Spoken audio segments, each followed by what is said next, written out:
What it do, everybody? It's your boy King Crowder back again with another edition of History You May Not Know or Things That Are Not Taught in Detail for Sure. Today, we'll be going to the great state of New York City to talk about the crime boss, drug lord, and later on tragic ending of Nicky Barnes. Nicky Barnes is an American crime boss who was active in New York City's around the 1970s.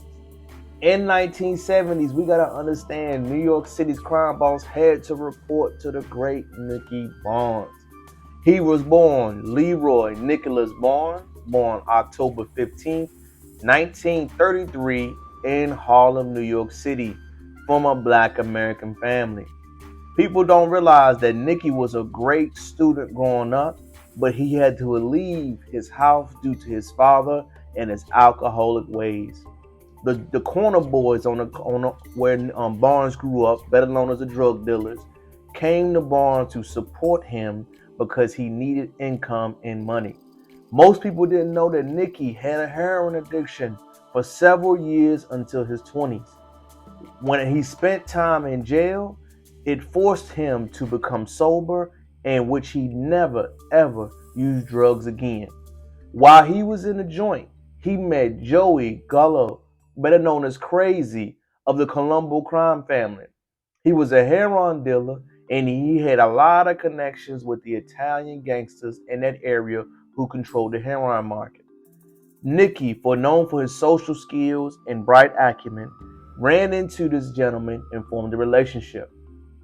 When he was outside on the street, he knew how to unify the black gangsters on that side of town.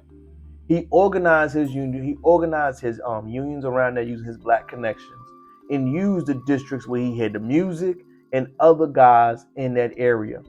He wanted them to go against the Italian families by not letting them control the market. Barnes went into operation all throughout the state of New York, Canada, and PA, so he was an international drug dealer.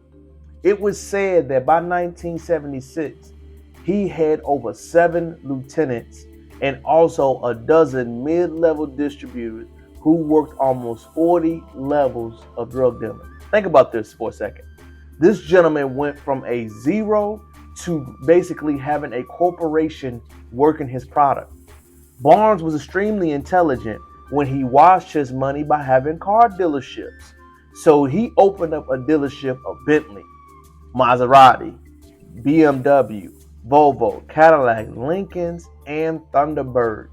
It was saying that Barnes had a legalized height of 50 million net worth.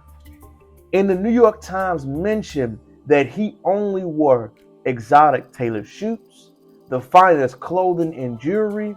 Barnes at the time dominated the drug game in Harlem, New York City.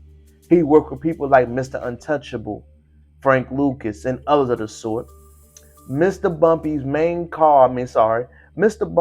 cause that went against him was his flashiness. Barnes could be seen with his flashy clothes on. He wanted to be seen. He was such under the U.S.'s radar that he had a special investigative unit tagged solely to make Barnes go under because he was riping his community. According to the special investigation, they got mostly Barnes for tax evasion and other crimes. Barnes was given a hefty sentence of life without parole in January 1978.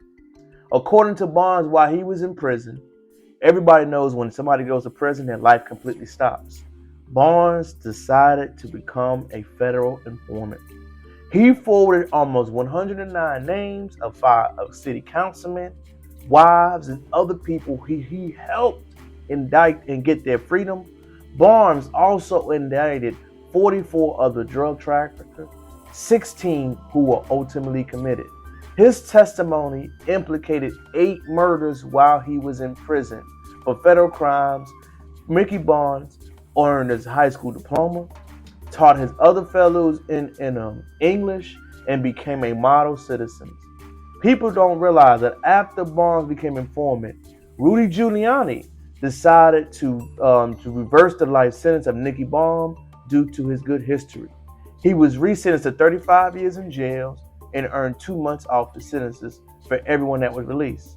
In 2007, most people say Mr. Barnes was ultimately in witness protection, where they say later on he passed away in the year June 18, 2012.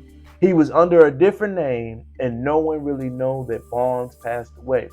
The height of this legacy always goes that the drug game ultimately never plays. Nicky Barnes has phenomenal stories of rag to riches, but his greed and his animosity is what got him convicted.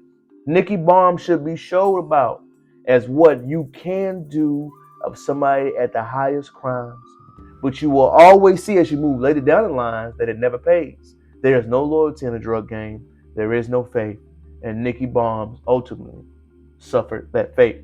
Nicky Barnes, a drug dealer, an innovator, a corporation setter. Imagine what he would have done if he chose a different direction. It's your boy King Crowder, checking back out with another gem that you may not know, focusing on the great Nicky Barnes. Make sure you smash that subscribe button. Keep watching more content for these uncut gems. Next time, peace.